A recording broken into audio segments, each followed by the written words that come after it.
Higurashi Gou, more like Higurashi no.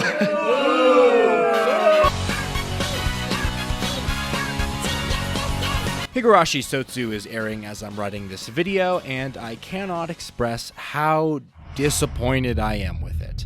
I hate that I'm actively watching potential being thrown out the goddamn window, and I hate that I can't love this series, because there's so much to love about this.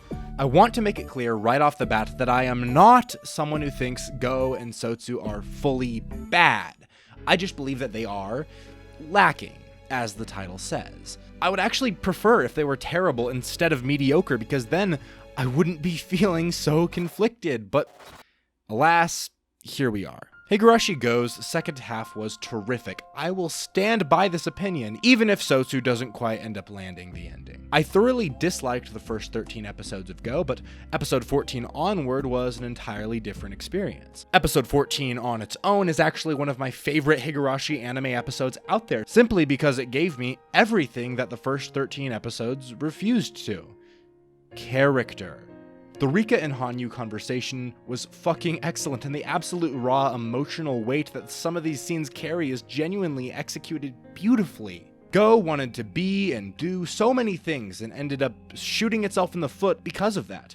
New fans get confused as fuck as soon as they start reintroducing plot beats from the original Higurashi series, and old fans get bored as the previous arcs are retold once more, but even worse this time around. Yes, these arcs are technically different from the original arcs because they have ass-pull twist endings and maybe 2 or 3 tiny hidden clues that set up later twists, but on a fundamental level, they don't accomplish anything new. And given the fact that this is a canonical sequel, ripping away all the context that these arcs had in the original series, they don't accomplish anything at all, really. So many people seem to tout Gou and Sotsu as a mystery on par with the original Higurashi, but that comparison is absolutely ridiculous, as that couldn't be further from the truth. What mysteries and questions are being built up in Higurashi Gou?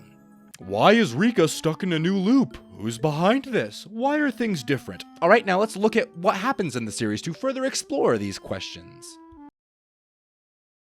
Aha, right. Nothing. We just get 3 episodes of redone plot, 1 episode with an out-of-left-field twist, and then another 3 episodes of redone plot, and so on. If these episodes at least explored something new, it wouldn't be so tedious to sit through, but it's literally just watching a less interesting version of the original Higurashi arcs. I really enjoyed the first arc of Sotsu because it actually explored new dynamics and concepts that hadn't been touched on previously, remixing multiple arcs together into a compelling narrative. If some of these developments, like Rina no longer being a shitty person, were teased in the first arc of Gou, that could have been a genuinely interesting narrative, but we just got a repackaged version of Onakaku Shihen and it sucked. One of the reasons these redone arcs suck is because of the lack of perspective, which works to keep the series from ever feeling grounded. Why should I care about what happens here if I can't connect to these characters or scenarios? Onidama Shihen begins all this confusion when we switch from Keiichi's perspective to Rika's perspective, only to ignore Rika's perspective for many, many more episodes. By introducing Rika's perspective here, we invalidate all of Keiichi's reactions or struggles throughout his battles because we now know the true context behind it, and as such, find all of those events pretty meaningless. Now that we know this is following the events of the original series, we want to know more about that. But then Rika disappears and we're left in the dark until episode 14.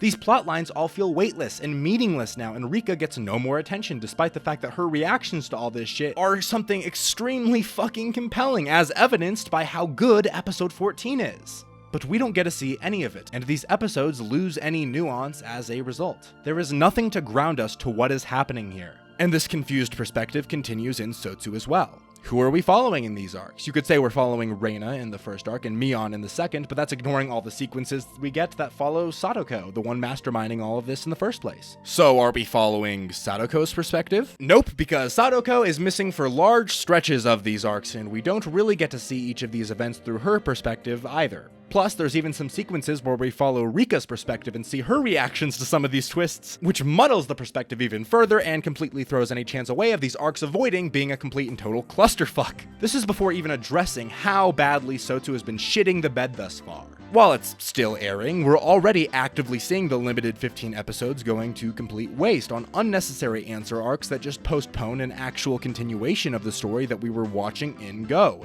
These answer arcs are so pointless. What exactly do they accomplish? They explain the twists at the end of each arc in Go. Yes, because that was something we really needed. Everything these arcs have revealed were the most obvious conclusions one could draw after watching Higurashi Gou. Literally nothing here, aside from, I suppose, the Sadoko gun training sequence, gives us anything we couldn't have easily figured out on our own. This is entirely different from the answer arcs in the original Higurashi, which served to further clue us into the answers to overarching mysteries in the series, whilst also exploring these characters and their struggles and turmoils in depth. These end up being complete character studies, and it's amazing, but the Higurashi Sotsu episodes are too short to analyze these characters, yet also long enough to waste 3 episodes per arc. The issue here is that the mystery has been solved already. We already know that Sadoko is behind everything. This is just giving us tiny answers to small details that are ultimately meaningless. The only thing that is still being hidden from us at this point in the story is simply how the plot continues after Rika discovers the truth, along with perhaps any future metaverse reveals that may be provided. These arcs don't do anything outside of wasting time and giving us a handful of great moments. Huh? This doesn't feel like When They Cry, and it sucks. It sucks because I love so much of what Gou and Sotsu seek to do, seek to tell us, seek to accomplish. Maybe if Ryukushi 07 had even more of an active writing role in Gou, these arcs wouldn't be so poorly executed, or maybe they'd be the same. Either way, I'm just very saddened. Saddened that Higurashi Sotsu and Higurashi Gou continue to serve as lacking attempts at storytelling.